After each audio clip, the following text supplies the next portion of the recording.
It's true that there's a trend in let's say the technology of combat, where the preference, or in many situations, turns out that having lots of small cheap things can be better than having just a few big expensive things. You see that in the design of the next generation of fighters, they're talking about them as a group of aircraft, most of which would be unmanned, that can do things together.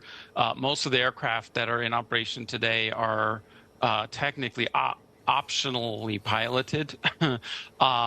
And so, again, I think there's a little bit of a disconnect between some of the excited, public statements on the part of some of these younger, smaller companies, and the kind of tech that's already under the hood in some of the existing programs. Autonomous vehicles, autonomous systems have been under development, and massive, processing of data to provide battlefield intelligence, using AI to prioritize and select targets. Those are not really new things under the sun. Last sort of semi-cheeky question to you, Nick. A lot of smaller and poor developing countries, including out here in Asia, right? They still continue to run some Russian military equipment in their inventories.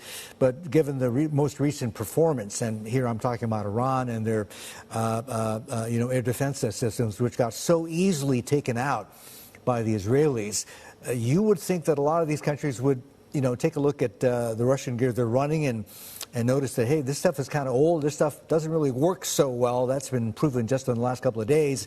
And maybe it's time for a change. Would that benefit the U.S. defense primes? It certainly could, especially depending on which country you're talking about and kind of where they see themselves aligned, and where they would see themselves in the event of, let's say, a local regional conflict or something around Taiwan, et cetera. So a lot of the newer systems, and there's very much this cat and mouse idea where successive generations of missiles evade missile defense systems, and successive generations of missile defense systems detect those and intercept those missiles. And so you've seen that play out.